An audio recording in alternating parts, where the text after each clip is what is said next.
What's up, YouTube? Happy Sunday. Don't forget to save, aka Sam, coming back at you guys with a Sunday video. Um, just wanted to do a quick little shout out. Congrats to Roy over at Horizon Picks for 1K subs.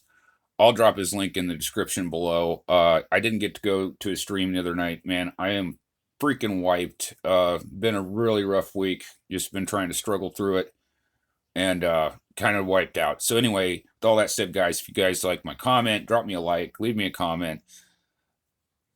Today we're going to talk, I like to talk a lot of history, and I like to talk a lot of military history, and I seem to specialize in Civil War history. So today we're going to talk about a little bit about Robert E. Lee and sound military strategy. Okay, we're going to talk. I'll use the Battle of Chickamauga as kind of my example here. So when you're faced with an opponent and your opponent is better equipped than you, there's more of your opponent than you. You're facing a deficit. Basically, they're better supplied.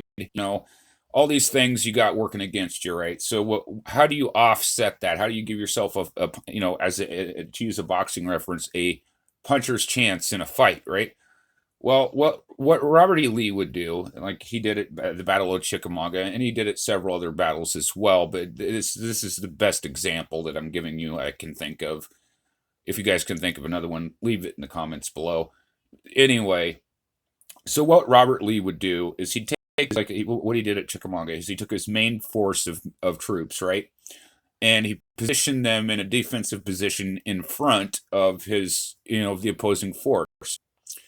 Now, what he would do is he'd make demonstrations. He'd start loading up his cannons and rolling them up into position. He'd have the guys loading up their muskets and stuff, and they'd be firing them off and making demonstrations. Basically, was saying, "Hey, look, I'm the enemy. I am in your front, and I'm getting ready to attack you." He's waving at the Union troops and saying, "I'm here, and I'm going to attack you right here, face to face, front on, right?" So what that does is that keeps the Union troops in that position, and it keeps their attention focused on Lee and his main body of troops. Now, meanwhile, at Chickamauga, what Lee did was he took about 1,500 troops under Stonewall Jackson, and he took them on. He'd have them do a countermarch. Longstreet did a countermarch at Gettysburg as well in a very similar motion, even though by Gettysburg, Stonewall Jackson wasn't, he was passed away by then. But anyway, so he'd countermarch, and he'd go to where the Union troops couldn't see where they were going. They'd take a back pathway, the long way around, right?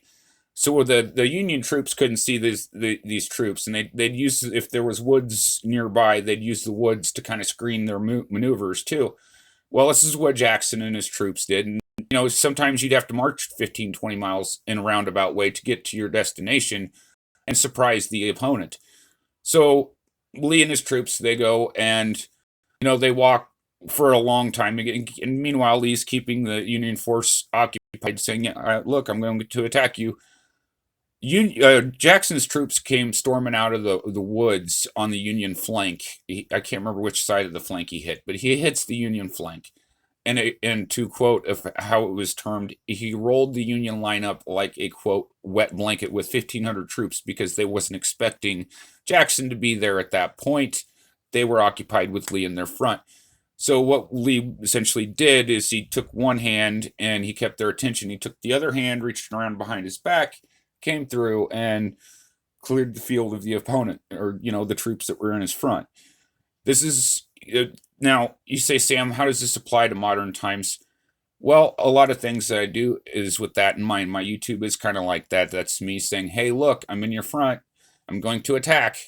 And then meanwhile, behind the scenes, I'm sending Stonewall Jackson on a 20-mile flank around my march to my opponent's flank while they're not looking, while they're paying attention to me on YouTube. So with all that said, guys, I hope you guys enjoyed my story. I just figure there's ways we can learn from these things and these lessons. A lot of these things our military still uses overseas right now today as I make this video. God bless our veterans. God bless our troops. With all that said, guys, I hope you guys like the video. Drop me a comment. Let me know what your thoughts are. Like my video. Subscribe if you haven't subscribed. I'll try to make, intermittent content. It's kind of hard for me to do, so it'll mostly be me rambling like this. So with all that said, guys, until next time, love your hobby and we'll love you back. Peace.